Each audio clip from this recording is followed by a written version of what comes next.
Hi everyone! I want to show you one of the biggest projects that I have done yet to date. It was huge, wasn't expecting to even do this project, but I want to share it with you, even the little pictures and details that I have. So if you want to restore a piece of ugly furniture, you can do it too.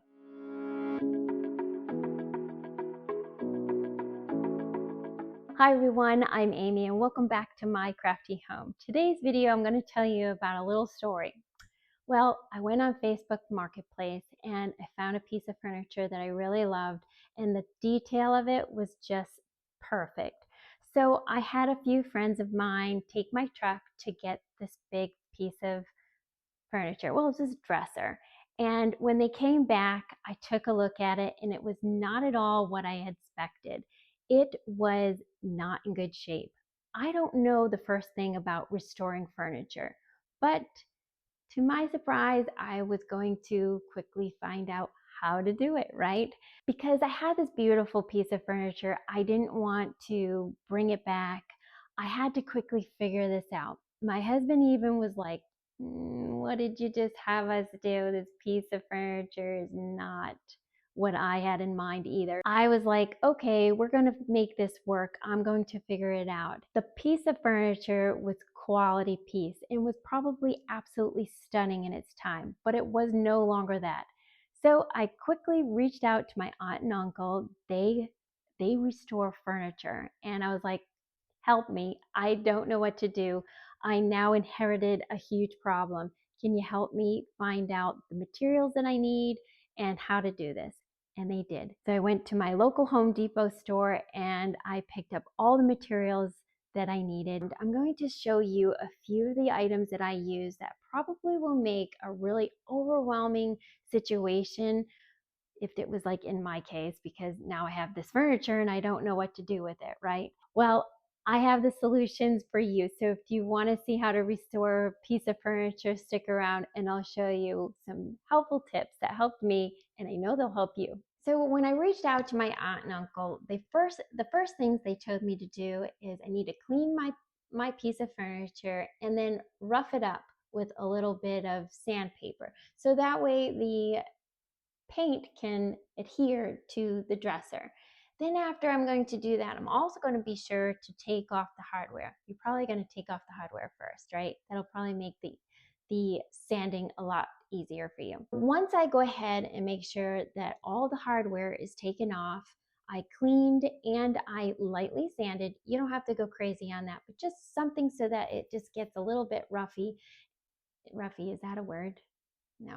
So once the item is sanded and wiped down, you're now ready to start painting. So what do you use to restore a piece of furniture? I had no idea. One of the items that I went ahead and used was this, and this was recommended by my uncle. And all the things that I have here was pretty much recommended by my uncle. The first one is chalk paint. Can you use something other than chalk paint? Probably so. But this is the one that I used in my project and it worked fantastic. Now, what I wanted to do is I wanted to color match this piece of furniture with my cabinets. And what I did is my cabinets came with a little touch-up pen and I used that and I went down to my local Home Depot store and they color matched it.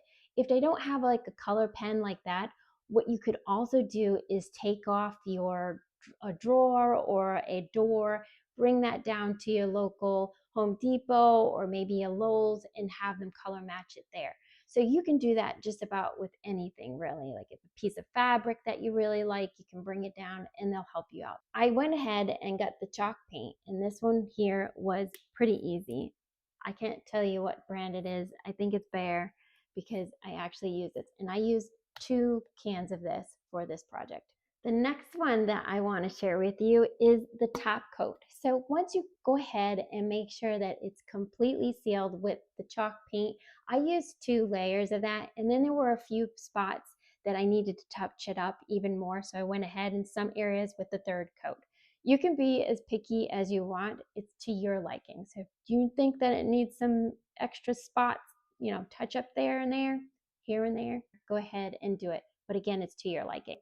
Polyurethane, water-based, and this is the satin kind.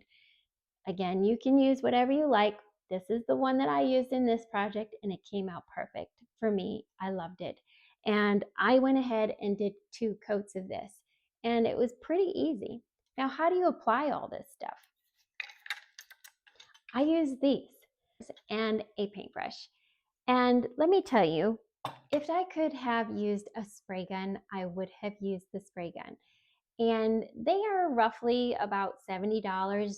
That's probably on the lower end. If you can afford it, you're going to not only make your project a lot quicker, but yeah, it might even save your back.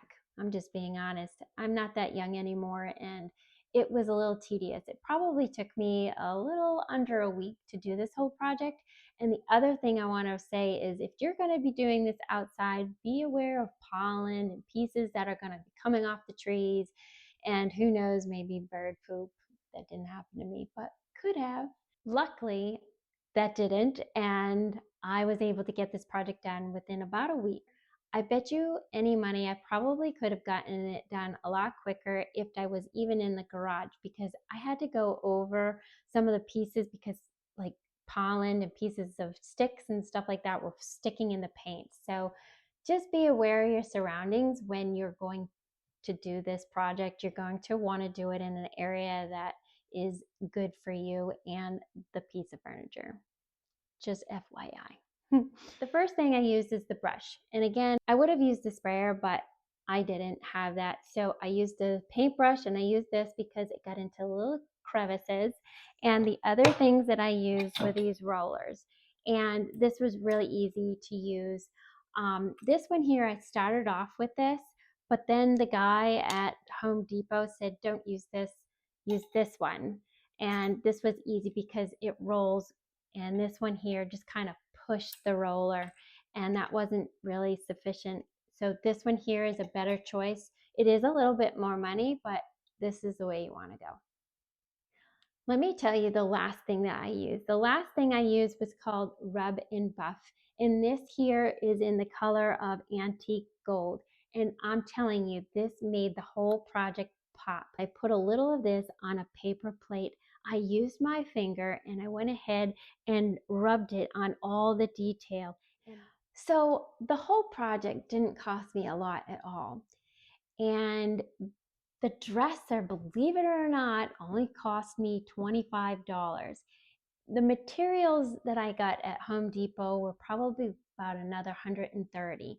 And that's even with these here things and stuff. So if you have rollers or things like that, you probably get it done a little cheaper. But I didn't have rollers or even a pan, and I had to get that. So that was all in the final cost. I got myself a beautiful dresser.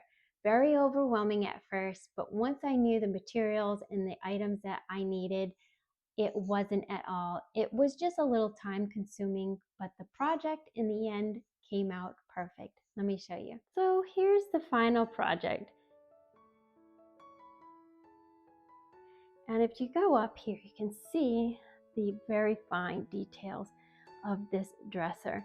It's just beautiful. When you put the rub and buff on it, all of the details pop and it just is stunning.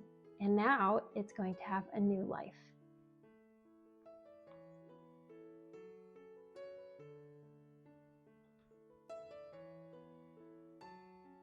The hardware is just beautiful and stunning. And I did all this with the rub and buff. And as you can see, I went ahead and put the hardware back on. Just used a screwdriver to take all these things off. And voila, you now have a new dresser. One of the things that I also used was these pucks. These here were like foam pucks that I could put on the dresser so that it doesn't make marks on the floor. I'll go ahead and put a link down below for these. These are really nice for like couches or chairs, something that you'd want to like go ahead and put under because it's heavy, or that you just want to go ahead and move. So I went ahead and put that at the very bottom of this, and you can see I scratched it, but anyways, but now this here item is not going to leave marks on my floor. Well, there you have it, a small little video on how to restore a vintage piece of furniture. And in this case, it was a dresser. I thank my aunt, my uncle for walking me through it. And in that, I was able to give you some of the tips that they gave to me. I would love to hear some of your stories and your experiences and some of the things that helped you down in the comments below, because not only will I be reading them, but everybody else will be reading them too. And I'm telling you, when you are able to make a little bit of a difference in somebody's life, it really spreads the joy. And I love when people come to this channel and find, hey, you know what? That was helpful information. If you enjoyed it, give me a thumbs up and you can consider subscribing. All you need to do is hit the bell and you'll see all my upcoming and new videos. So with all that being said, guys, I love you and I hope to see you in the next one. See you soon. Bye.